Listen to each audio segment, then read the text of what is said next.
તો મિત્રો સ્વાગત છે તમારા આજના નવા વિડીયોમાં। તો આજે જવાનું છે ડુંગરા અંબાજી અમારા ગામના મિત્રો સાથે દર્શન કરવા માટે। તો તમામ જાણકારી તમને બતાવી દઈશું। તો આપણે આવી ગયા છીએ ગુજરાત રાજ્યના બનાસકાંઠા જિલ્લામાં આવેલા અંબાજી મંદિર, જ્યાં મા જગતજનની અખંડ પ્રકાશ સ્વરૂપે બિરાજમાન છે। તો તમે જોઈ શકો છો આજુબાજુનું વાતાવરણ। આ વાતાવરણ કેટલું જોરદાર છે। આજુબાજુ રોપવેની સુવિધા પણ છે, જોરદાર છે। લોકો દૂર દૂરથી દર્શનાર્થે લાભ લેવા માટે આવે છે। અંબાજી મંદિર ભારતના 51 શક્તિપીઠોમાંનું એક મુખ્ય શક્તિપીઠ છે અને તમે અહીંયા આવો તો એટલી મજા આવશે, એટલો આનંદ આવશે કે ના પૂછ્યાની વાત।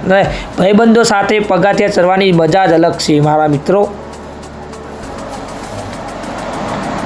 અહીં દેવી શક્તિ સ્વયં સ્થાપિત છે એવી માન્યતા રાખવામાં આવે છે કે અહીં દેવી સતીના હૃદય અહીંયા પડ્યું હતું અને તેથી આ સ્થાન અતિ પવિત્ર માનવામાં આવે છે। દરરોજ હજારો ભક્તોને અહીંયા ભીડ જોવા મળે છે અને લોકો દર્શનાર્થે આવે છે અને ચાલતા ઉપર ચડે છે અને એટલી મજા આવે છે। તમે જુઓ તો એટલો પવન જોરદાર આવે છે અને ઉપર જઈને તમે દ્રશ્ય જુઓ આજુબાજુનું તો જોરદાર આનંદમય થઈ જવાય છે આપણું। એટલે તમે એકવાર જરૂર આવજો અહીંયા। જ્યારે પૂનમ અને નવરાત્રિના દિવસો હોય ત્યારે લાખો લોકોની ભીડ જોવા મળે છે ભક્તો માટે। એટલે કે એટલા બધા ભક્તો આવે છે નવરાત્રિ અને પૂનમના દિવસે, લાખો લોકોની ભીડ જોવા મળે છે અહીંયા। અંબાજી મંદિરની શિલ્પકલા પણ જોરદાર, અત્યંત સુંદર છે। મંદિરની નજીક આવેલા આ ગબ્બર પર્વતની વાત કરવા જઈ રહ્યા છીએ આપણે। એવી માન્યતા છે કે અહીં દેવી સતીના પગલાં પડ્યા હતા। ભક્તિ માટે અહીં રોપવે, ઉડન ખટોલાની પણ વ્યવસ્થા કરેલી છે। તમે જોઈ શકો આજુબાજુનો દ્રશ્ય જુઓ ખાલી તમે, જોરદાર। અમારા મિત્રો ગામના આવેલા છે આજુબાજુ।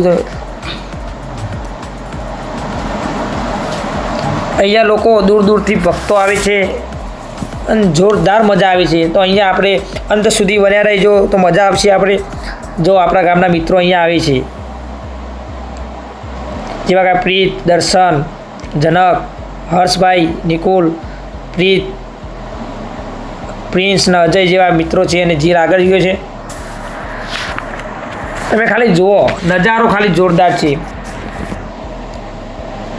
ઉપર ચડ્યા પછી તમને એક વાત કહીશ કે અહીંયા જો ત્યાં થોડું ચડ્યા પછી થાકી ગયા હોય, થાક લાગે એટલે મતલબ 1000 ઉપર પગથિયા છે।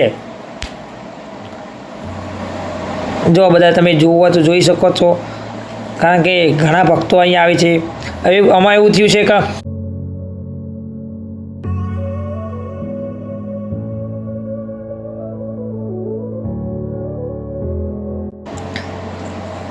મા અંબાનો પ્રસાદ લઈને મોહન સંથાર કહેવામાં આવે છે, જે મુખ્યત્વે પ્રસાદ માણવામાં આવે છે। જ્યાં ચીક્કીનો પ્રસાદ હોય છે અને મોહનથાળનો હોય છે। તો તમે મોહનથાળ ખાવાનું ના ભૂલતા મિત્રો મારા, જોરદાર મજા આવશે।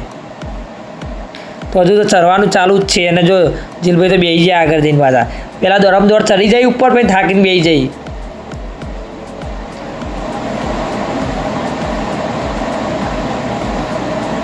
જોઈ લો ભાઈ, અહીંયા તો સાંકડું ચડવાનું છે એટલે ધીરે ધીરે મારા ભક્તોની નમ્ર વિનંતી કે ધીરે ધીરે ચડે।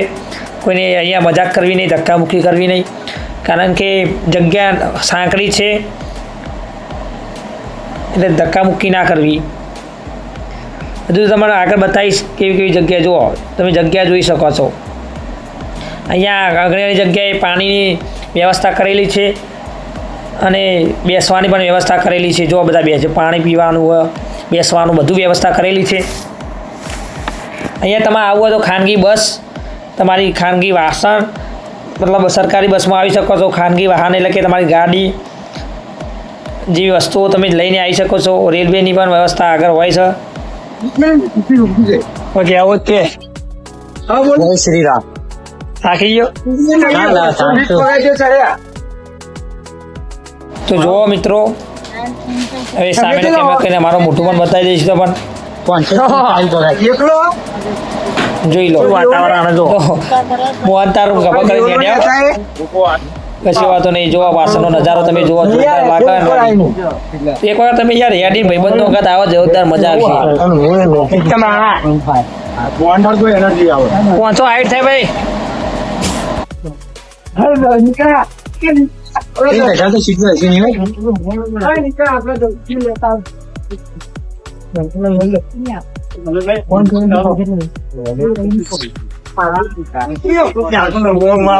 જેવા હે બધા. જો ઉપરથી તમને દ્રશ્ય બતાવું છું કેટલા નાના નાના વૃક્ષો દેખાય છે. અને અહીંયા બિલકુલ પ્લાસ્ટિક નાખવું નહીં ઉપર ગબ્બર ઉપર, કારણ કે પ્રદૂષિત થાય એ મજા ના આવે. આપણા આકાશભાઈ બેઠા છે અહીંયા, એમને વાત કરાવીએ. આકાશભાઈ જય જય અંબે કહી દીધું છે. હવે આગળ નીકળવાનું ડાયરેક્ટ અંબાજી પર્વત ઉપર વાત. જો ઉપર આપણે આવી ગયા છીએ ફાઇનલી. જો આ અંબાજી સતત જ્યોતિર્લિંગ ચાલુ હોય છે અહીંયા, જોત સરકથી મતલબ. અને બહારથી તમને દ્રશ્ય દેખાડું. જય મા અંબે. અને ભાઈ નીચે ઉતરતા બતાવું. આ ઉડન ખટોલો છે. જે ચડી શકતા ના હોય, જે થાકી જતા હોય એમના માટે ઉડન ખટોલાની વ્યવસ્થા છે. એટલે કે રોપવે અહીં વ્યવસ્થા કરેલો જ છે. નીચે જવાની જગ્યા અમે નીકળીએ. જોરદાર વ્યવસ્થા છે. જો તમે ખાલી એક આવે એક જાય એક આવે તારે. ચલો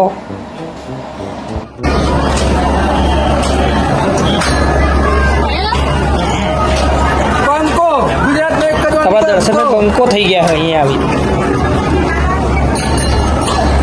બંકો જો આ નીચે ઉતરતા માટે એક સરસ મજાનું માર્કેટ. કારણ કે તમે જે વસ્તુ રમકડા લેવા હોય, અગરબત્તી લેવી હોય તો અહીંયા નીચે ઉતરતા માટે આ માટે બનાવવામાં આવેલું છે કે દર્શને જવા માટે તમે ખાલી હાથે જઈ શકો ને. વર્તક તમને કોઈ વસ્તુ ગમતી હોય, જેવી ઘડિયાળ, પટ્ટો, પાકીટ, ચશ્મા જેવી વસ્તુ ગમતી હોય તમને, તો તમે લઈને જઈ શકો છો.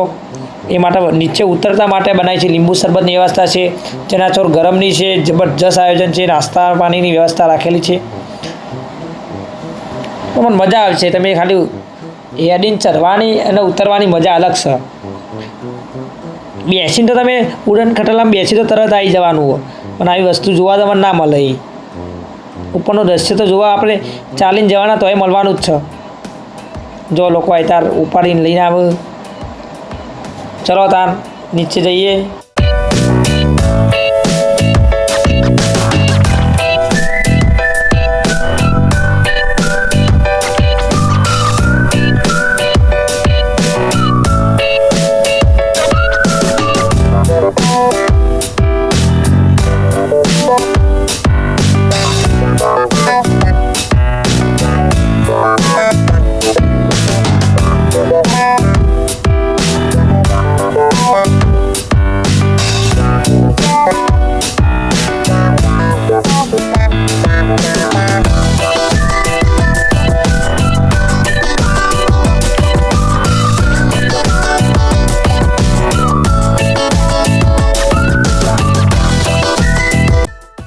તો તમે પણ એક દિવસ મા અંબાના દર્શનાર્થે જરૂર આવજો.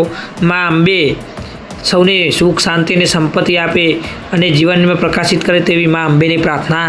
જય શ્રી અંબે. જો આ બપોરે જમવાનું જોરદાર બનાવી હતું અને સેવાવાળા લોકો સેવા પણ કરે છે. અને